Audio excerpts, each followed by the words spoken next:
Hey, JulesBlessedVegan, and as always, welcome to my channel. And for those of you who are new, I know you can benefit. I'm struggling, people. I am struggling, like seriously, with food. I'm struggling with food. And I don't even know. It's not news, okay, that I come from disordered eating.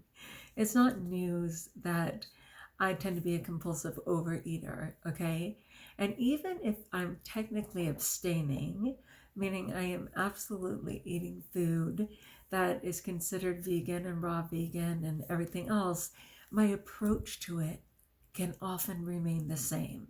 So eating raw vegan allows me large quantities, right, because of calorie density. So it lets me have big salads. It lets me have multiple pieces of fruit for mono meals, okay? And I'm stoked about that because I like food and I like quantity and I like to feel satiated by doing that. But at the same time, in my mindset, it's like very familiar. And the way that I approach it can be that same sick person. So I will still want to hide in the kitchen while I'm consuming whatever it is, even though it's on my plan, but at the risk of it looking too big or like this sneaky little nightmare, okay? I look 3 years old. When I was younger, I used to disassociate when I ate. And people would be like, hello, Juliana, are you in there? Or where are you going, girl? We're in the middle of eating. I mean, find a place, zone on it, and then consume whatever. You know, I even got to the point when I was really in my disease to where I would essentially black out in the sense that I literally would have an entire plate of food and I didn't know who prepared it. Like, when did I do that? I would disassociate so bad. Even when I was trying to be on program, I would have extra things on my plate that I swear someone must have put there as a joke. It was me. It was all me. But disassociating, okay? Because for some reason, again, from my earliest days, I mean, even 3 years old, 3 years old, having concrete memories of panicking over food. My parents were never on welfare. We always had food, seemingly an abundance of food. The older kids were so much older and able to eat. My 12-year-old brothers, my 14-year-old brothers, when I was a toddler and 2 and 3, that the quantities they put on my plate were scary because it just seemed like way too much food. I guess I adapted at some point. But whatever the case is, I'm in this place right now because I've been stressed out over something. Okay, I'll just say that. And in my stress, I am doing that dissociative eating. Like, it's obvious that I'm not present.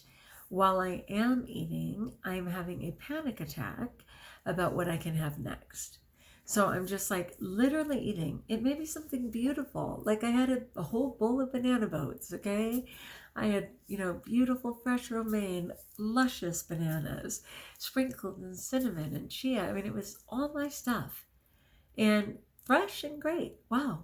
And as I'm consuming it, I'm thinking what I'm going to have next, calculating the calories for it, not even present with what I'm eating.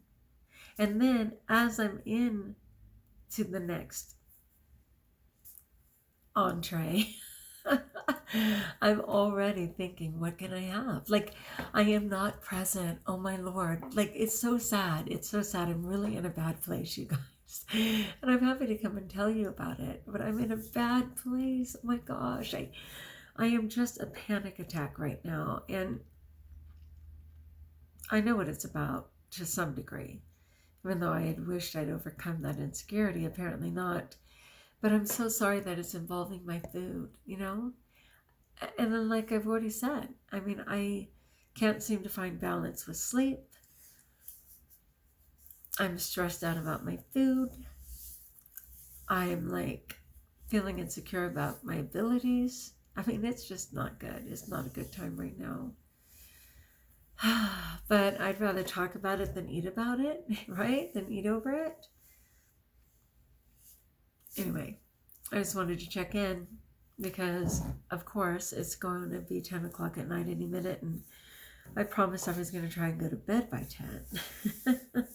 Yeah, that's not going to happen. Part of that is a trust issue, I think, right?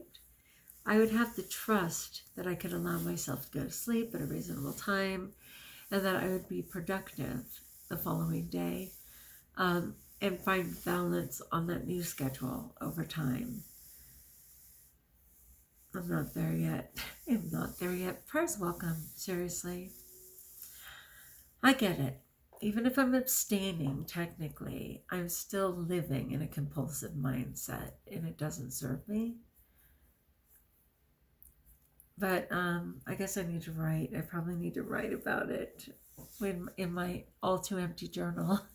I do write down my food. I do try and be accountable for my things, but sometimes I just write clean, like clean eating that day. If I blow it, then I go into detail, but half the time I just don't spend that much time.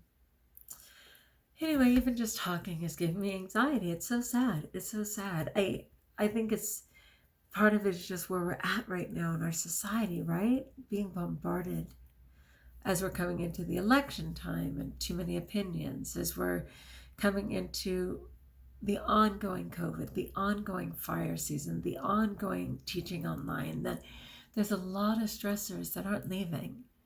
And of course I have the beauty of prayer, but I've been super hypercritical, even of my prayer, if you can imagine.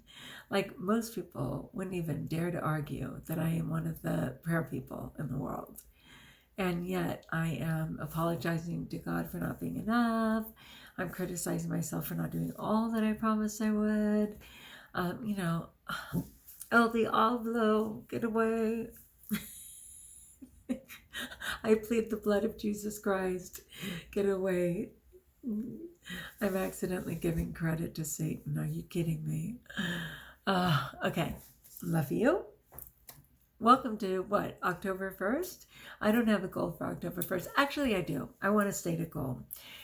One thing that I have been overcritical of is me not losing weight. And sadly, when I do lose weight, because I hear voices, okay, not literally, but I hear people out there saying, well, if she was really on plan, the weight would just fall off because it fell off for so-and-so and so-and-so and so-and-so. And you're obviously not being accountable. Like, certain people are already in my head that I have heard say this litany many times. If you really are raw, if you really are plant-based vegan, the weight should just be falling off.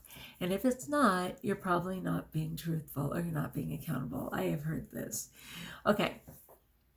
I'm pretty good about being truthful. I'm pretty good about staying within my calorie range. Sometimes I go over, it's rare. Sometimes I go under, it's equally rare. I mostly stay right between my 14 to 1600 calories, okay? What I know about my body and God and the mindset, and I'm not kidding you, is that it's not all about calories. People will swear all day long that it's a calories in, calories out. And I am going to say that a person's mindset can actually hold on to weight, that fear can hold on to weight. And whether you want to argue that that's the cortisol and the serotonin, and it may very well be all of those things, but I know it to be true for me. I know that in fear, I can hold on to weight. I know that when I feel free and safe, my weight can fall off in numbers that can't possibly be calculated as reasonable. So if it's 3,500 calories, and that would be very comfortable at 500 deficit a day for a week, I can lose 12 pounds in a week. Okay, how? No one certainly abstained from 12 times 300, 3,500, right? No. Because it's not always calories in, calories out. Sometimes it's an affirmation that says, I release the need for excess weight. And the universe and the body hear it, because in that moment, it seems safe, okay? Anyway, that's an argument for another day. I did not know where that righteousness just came from. It's just I'm hearing those people say, there's no way Jules is on plan because she's still in a fat suit. And I'm saying, peace be with you. And I will hold on to this suit until I don't. You know what I mean? Let's be fair. So first I dropped that 50 pounds, and then I dropped 95 more, right? And now I have like 65 to lose. And my goal that I was trying to get to before this righteous outburst was that instead of thinking of it as 65 pounds, which is clearly too much and too overwhelming and gives me a chance to be mean to myself, I'm just going to talk about 5 pounds. I'm just going to go with a 5-pound goal, okay?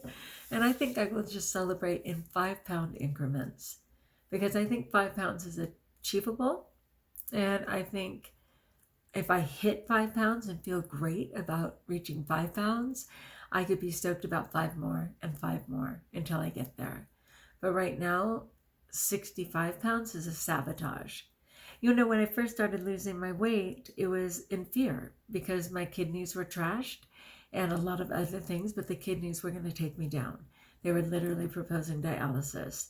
And in fear of that, I focused on just getting well. It had nothing to do with looking hot, which I kind of mastered already.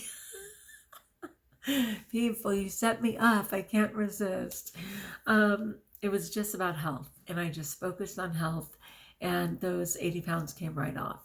The minute I got comfortable, because I was out of the woods, I put it right back on, every single pound. And so this time it's taken much longer, but I seem more confident in leaving it off. I am below 200, which I'm thrilled with, you know, kind of hanging around 190, early 190s, trying to give myself permission to continue to release the excess weight. And I'm okay with that. But how about if we just go for 5, right? All right. Okay, that said, pray me through my homework, people. As always, like if you like, join us if you haven't subscribed. Let me know in the comments below. Can you relate to any of this? Can you relate to your mindset holding on to weight? Can you relate to being a compulsive overeater? Can you relate to disordered eating?